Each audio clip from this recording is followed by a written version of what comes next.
Hello. In this video, we're going to look at some applications of the mean value theorem. But before we do, we have to learn a new technique.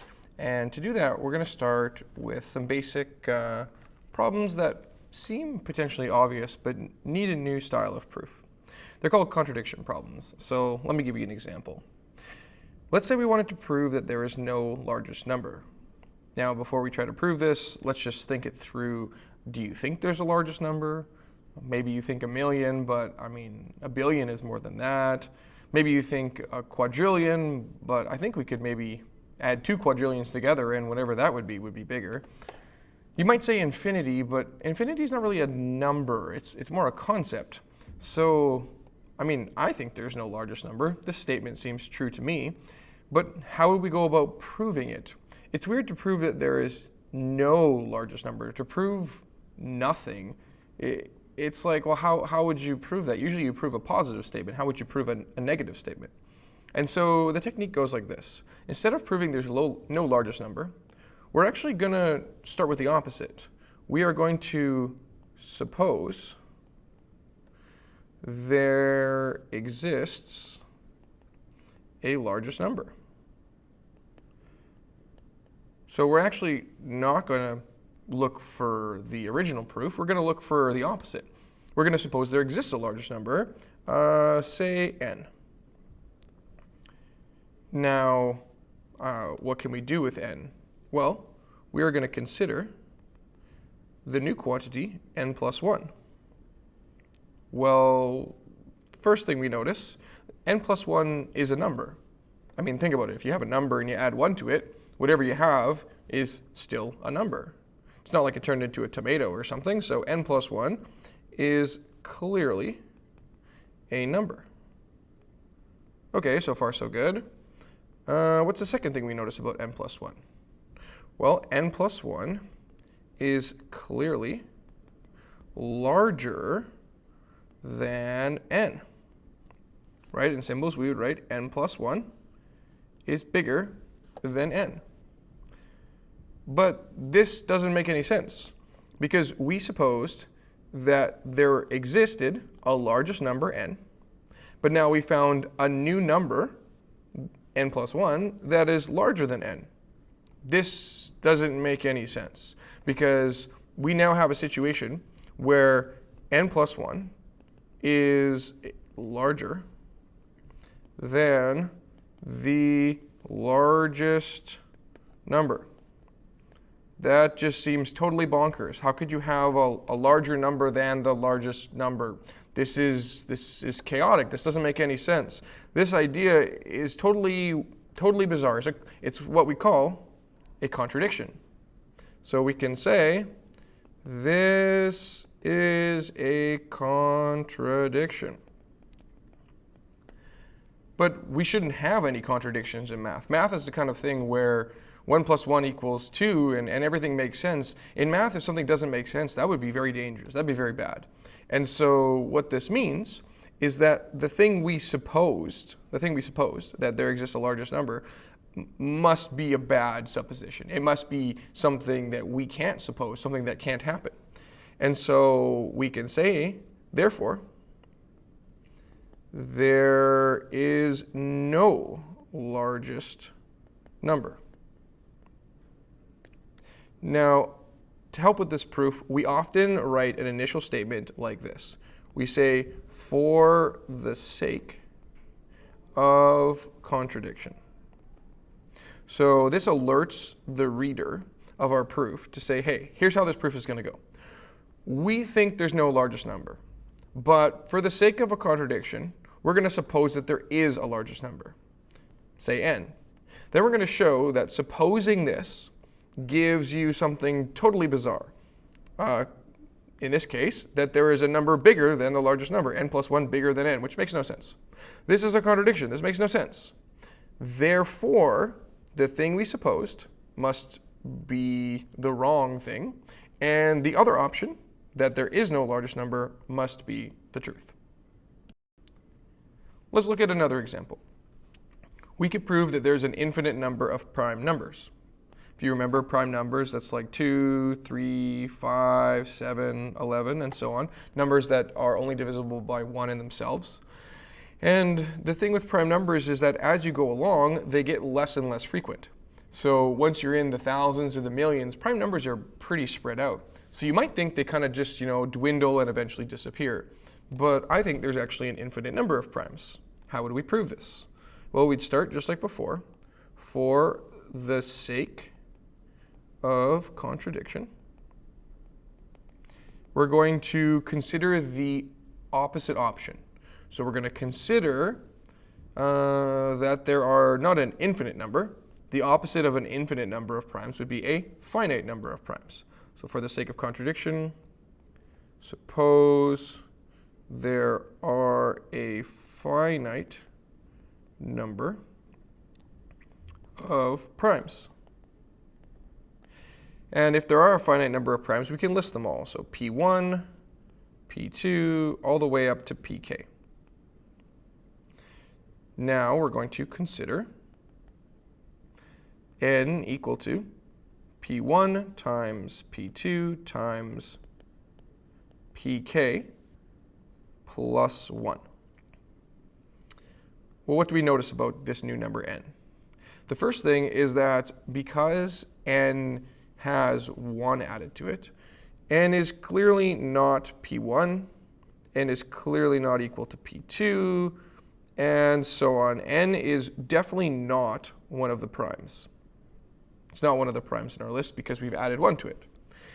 And in the same way, n is not divisible by any of the primes in our list because not only is n at least 1 bigger than any of our primes, also n is 1 more than any multiple of our primes. So if we tried to divide n by P1, we would have 1 left over. If we tried to divide by P2, we'd have 1 left over. So n is not divisible by any of our primes. So we can say n is not divisible by P1 or P2 or Pk since it always has remainder 1. Okay, well this means that if n is not divisible by any of these primes, it must be a prime number because it's only going to be divisible by 1 in itself. So thus, n is a prime. But because n is not P1 or P2 or any of the primes, n is a prime number that is not in our list of primes. So n is a prime not in our list. Now, hopefully you can see this is a huge problem because we assumed that there were a finite number of primes and we listed them all. But now we found a new number that is prime. It's definitely a prime and it's not in our list. How could you have a list of all the primes that's missing a prime? It's like your list was incomplete, but we supposed we had a complete list. So this is a contradiction. This is a contradiction.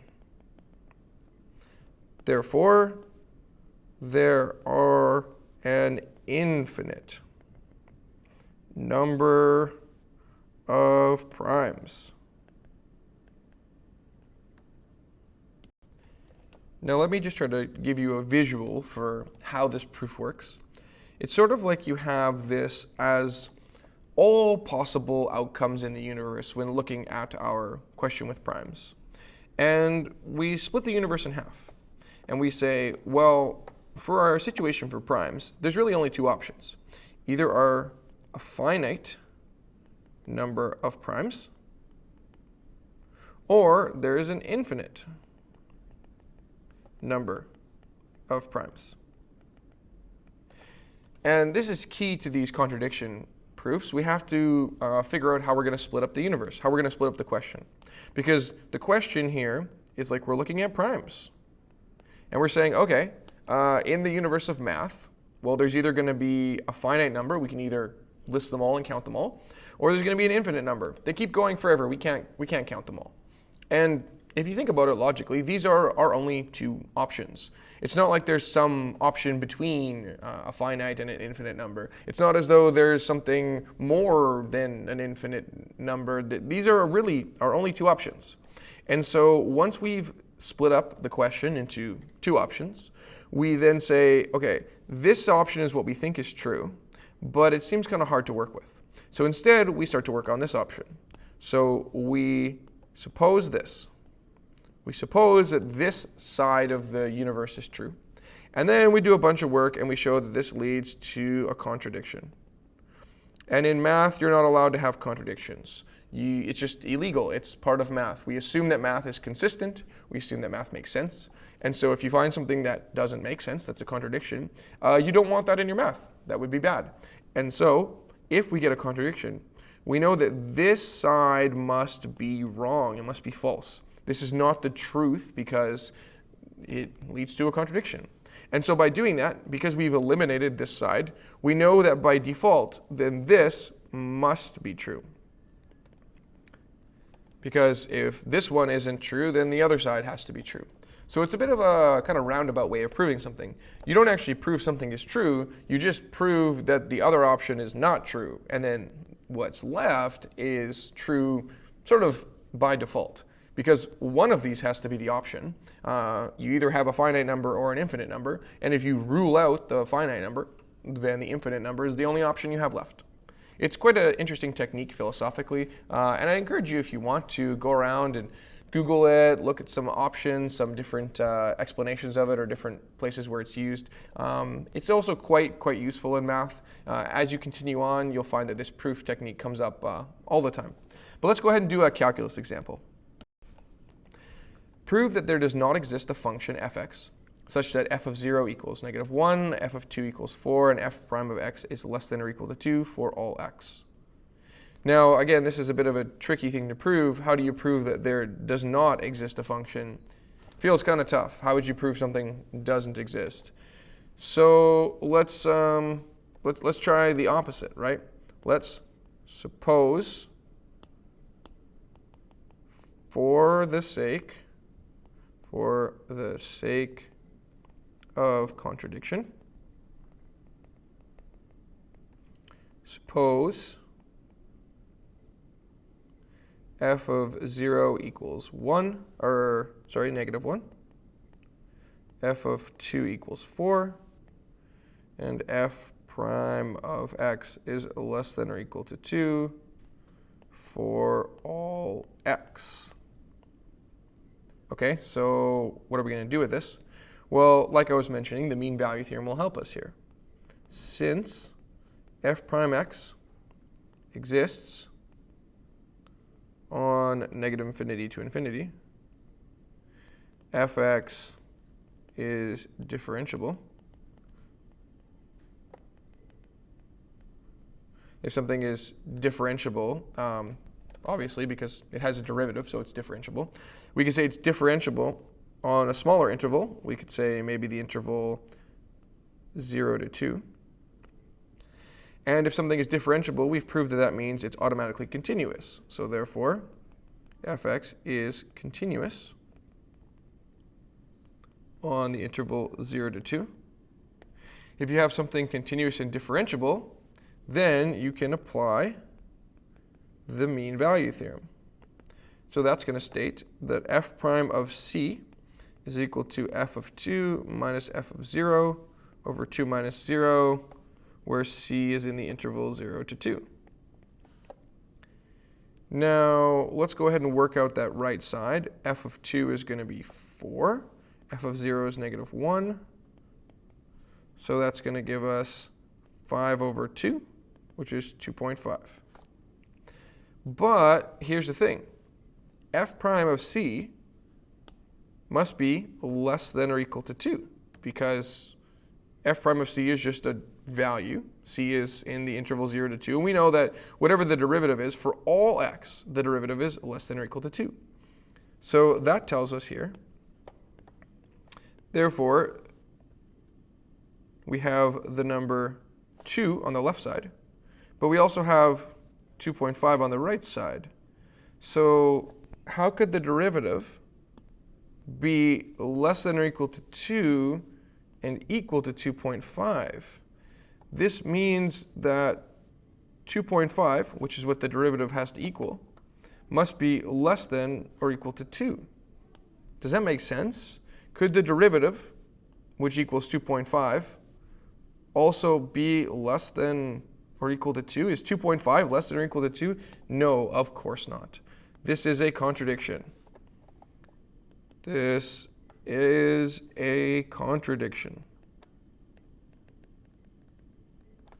Therefore, no such function exists.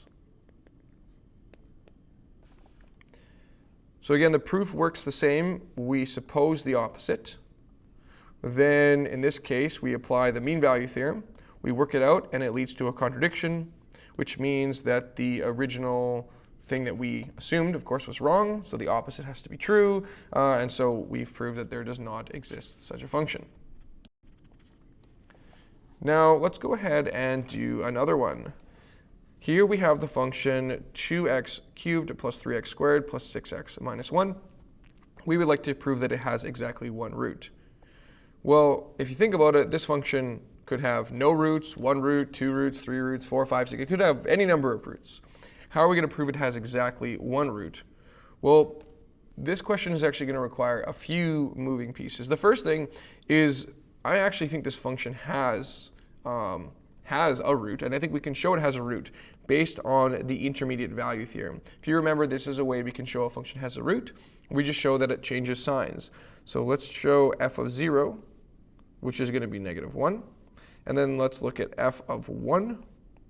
That's going to be 2 plus 3 plus 6 minus 1, which is going to be equal to 10. And so this is positive. Or sorry, this is negative.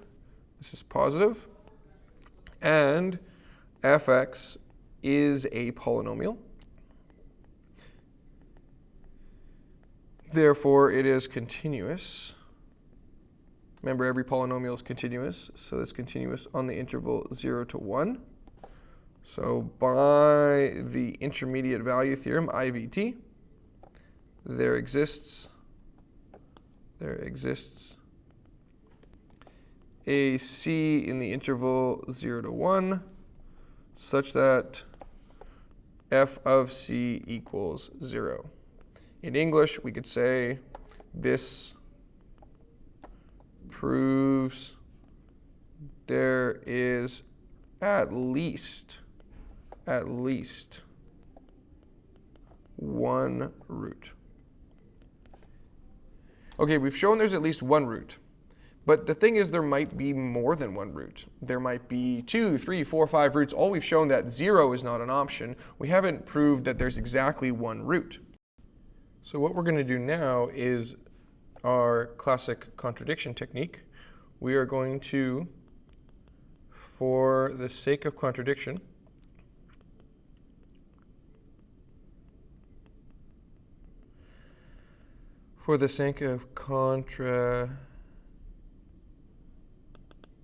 contradiction, suppose fx has, well, at least 2 roots. Because we've shown that it has one root. We think 1 is the only root, but the opposite of having exactly one root would be having 2 or more roots, so at least 2 roots. Now, these 2 roots, we're going to call them a and b. To be a root means that f of a equals 0 and f of b equals 0. That's what it means to be a root. It's a value that makes the function 0. Since fx is a polynomial,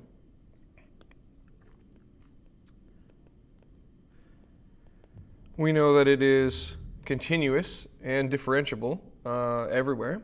So it is, since fx is a polynomial, it is continuous on the closed interval a to b, and differentiable on the open interval AB, we can apply our good friend, the mean value theorem.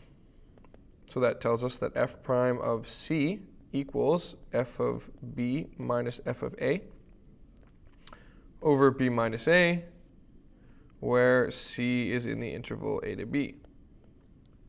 All right, let's keep working on this. What does this tell us? Well, we know these values here. Because f of a is 0 and f of b is 0, we can plug them in right here. So that's going to give us 0 minus 0 over b minus a, which is 0 over b minus a, which is just 0. In other words, the derivative equals 0. Okay, well, what does that tell us? Let's find the derivative. So if we look back at our function, we had our initial function here. I'll just rewrite it. fx was 2x cubed plus 3x squared plus 6x minus 1. So let's find the derivative. The derivative is 6x squared plus 6x plus 6. And apparently this thing should be equal to 0. This has a solution.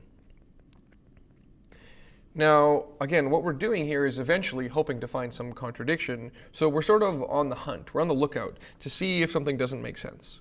And all we've shown so far is that the derivative has to equal 0. In other words, this thing has a solution. This equals 0 somewhere. So let's just keep hunting. Let's see if we can figure out where this equals 0.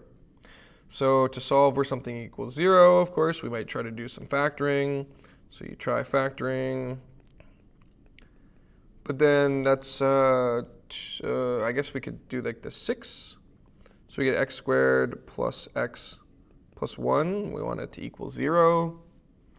Two numbers are multiplied to give 1. Add to 1. I'm having a bit of a tough time.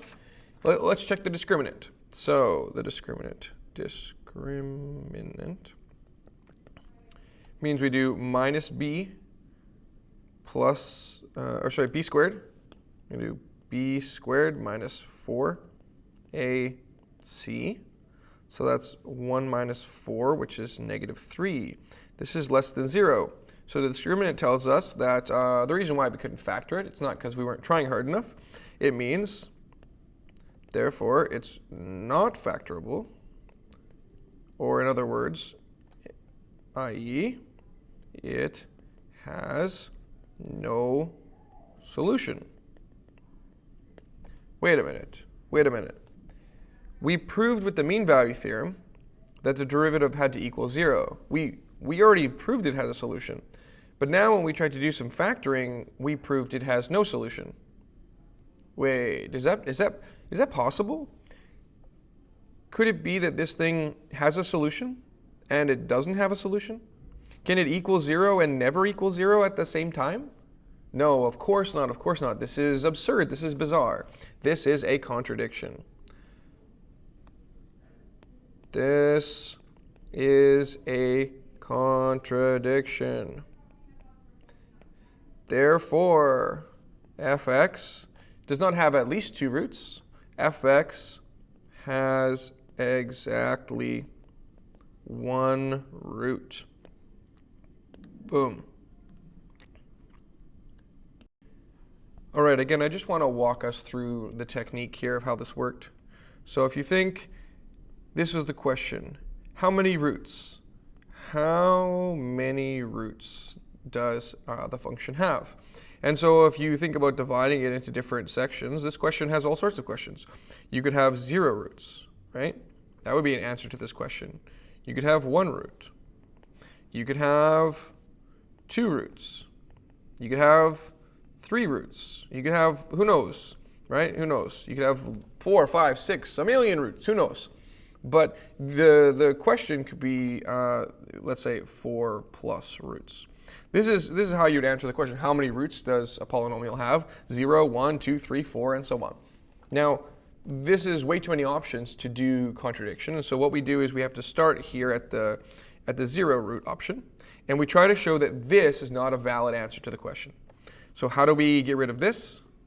We use the IVT to show at least one root, and that means that the zero root option is not a valid answer to our question. It rules it out. Okay, so we know it's not zero roots, but how do we show it's one root and not two or three?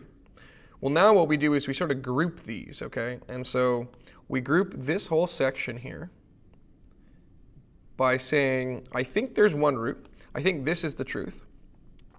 So I group this whole section here by saying at least two roots.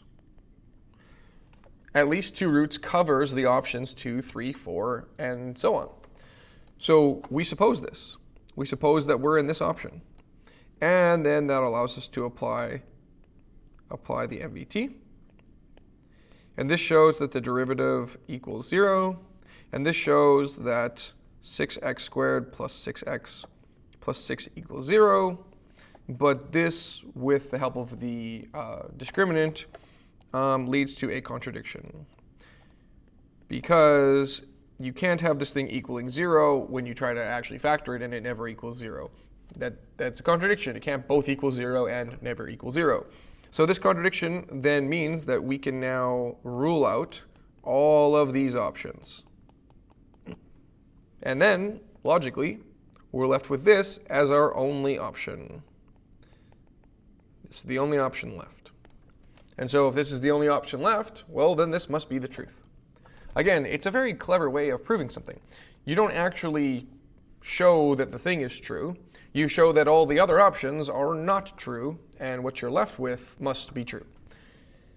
So again, maybe it takes a little bit to sink in, but I think it's quite a clever way of proving something. It's like sort of process of elimination. You eliminate this option, you eliminate these options, and you're only left with one option, so that must be the true option. Let's go ahead and prove this function has exactly one root on the interval 0 to 1. So I encourage you to pause the video and give this a try. All right, so we're going to do the same thing as before. We are going to find f of 0, which will be -4.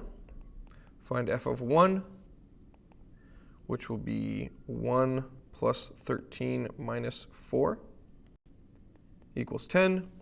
This is negative. This is positive. Fx is a polynomial, therefore continuous on 0 to 1. By IVT, there is a c in the interval 0 to 1, where f of c equals 0. In other words, we found at least one root on the interval 0 to 1. Sometimes you could call this portion the existence. We've proved that there exists a root. Now we have to show that it's only one, that's unique. So, for the sake of contradiction, suppose fx has at least two roots on the interval 0 to 1. Call them a and b. So f of a equals 0, f of b equals 0. Since fx is a polynomial, it is continuous on a to b and differentiable on a to b, open brackets. Therefore, we can apply the mean value theorem, which gives us f prime of c equals f of b minus f of a over b minus a, where c is in the interval a to b. But f of b and f of a, if you remember over here, f of a is 0, f of b is 0, so we plug both of these in. And that's going to give us f prime of c equals 0 minus 0 over b minus a, which is 0. Now we find f prime of x to be 17x to the 16 plus 13. But let's take a look at this. We can't really use the discriminant because this is power 16. But we do know that any number raised to an even power will be a positive number. If you take a positive number and multiply by 17, it's positive. And if you add 13, it's positive. Well, technically, x could be 0. So this term could be 0, but 13 would still make the overall thing positive. And any other number you use for x will make this thing just more positive. So this quantity, because of the plus 13 and because of the even power, this is always greater than 0 for all x. Wait a minute. How can you have the derivative equal to 0 and greater than 0? That doesn't make sense. You can't be equal to 0 if you're only ever greater than 0. So this is a contradiction. This is a contradiction. Therefore, fx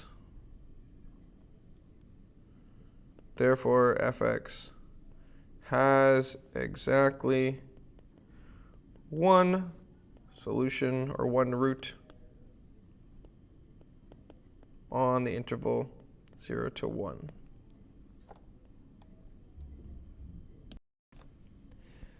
All right, here's our last one. Again, I'd encourage you to pause the video and give this a try. We want to show that 2x minus 1 minus sine x equals 0 has a unique solution on the interval 0 to pi. All right, so the same thing, we're going to let fx equal this function. So we have to add an fx because it's not given to us in the question. But once we do our let fx, everything else follows pretty similarly. We're going to do f of 0, which will give us -1. F of pi will be 2 pi minus 1, which this is negative. This is clearly positive. So fx, is it continuous? Well, let's look. It's got a trig function and it's got a polynomial. It's the difference of a polynomial and a trig function. The difference of two continuous functions is continuous, so yes, fx is the difference of a polynomial and trig function. Therefore, fx is continuous on 0 to pi by the IVT. There exists a c in the interval 0 to pi such that f of c equals 0.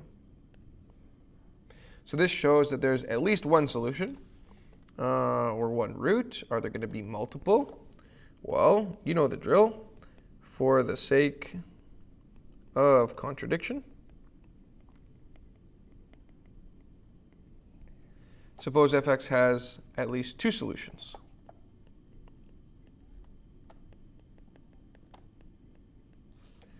At least two solutions on 0 to pi, say a and b. So f of a equals 0, f of b equals 0.